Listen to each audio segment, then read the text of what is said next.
দীঘায় রাতের অন্ধকারে দোকান উচ্ছেদের অভিযোগ, পথ অবরোধ করে ব্যবসায়ীদের বিক্ষোভ। পর্যটন কেন্দ্র দীঘায় উত্তপ্ত পরিস্থিতি। রাতের অন্ধকারে রাস্তার ধারে দোকানঘর ভেঙে দেওয়ার অভিযোগে সরব হলেন স্থানীয় ব্যবসায়ীরা। ঘটনার প্রতিবাদে বুধবার সকালে দীঘা নন্দকুমার জাতীয় সড়ক অবরোধ করে বিক্ষোভ দেখান কয়েকশো ব্যবসায়ী। ব্যবসায়ীদের অভিযোগ, মঙ্গলবার গভীর রাতে প্রশাসনের পক্ষ থেকে কোনো আগাম নোটিশ ছাড়াই দীঘা হাসপাতাল এলাকায় রাস্তার ধারের বেশ কিছু দোকান উচ্ছেদ হয়। বুধবার সকালে ব্যবসায়ীরা এসে দেখেন দোকানগুলি ভেঙে গুড়িয়ে দেওয়া হয়েছে। খবর ছড়িয়ে পড়তে ক্ষোভে ফেটে পড়েন স্থানীয় ব্যবসায়ীরা। উচ্ছেদের প্রতিবাদে সকাল থেকেই দীঘা নন্দকুমার জাতীয় সড়ক অবরোধ করেন ব্যবসায়ীরা।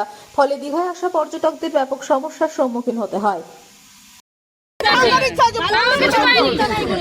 আমাদের এখানে বাজার কমিটি আছে, বলবেন তারপরে তো আমরা মাল কাটি কি করি না করি দেখি।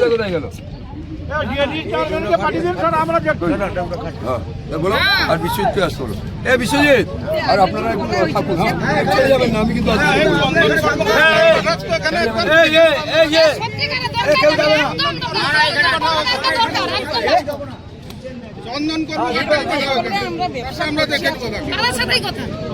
আজকে এরকম কাল বলেছে আজকে আমাদের করবে যে যার কথা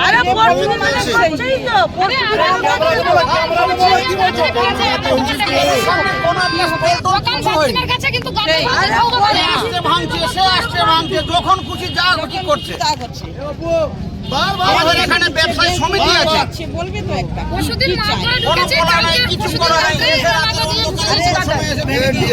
বুকের পাটা আছে তো আসুক একবার, সেটা ভেঙে দিয়েছে, আসুক একবার, তার বুকের পাটা আছে তো কোথায় লুকিয়ে গেছে, আসুক একবার, দাঁড়াইতে চোরের মতো।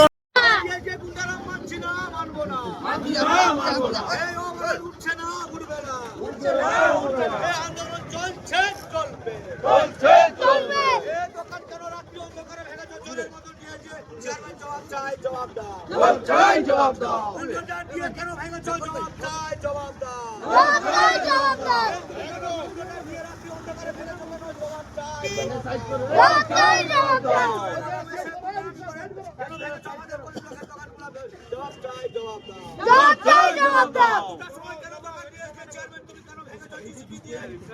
চাই।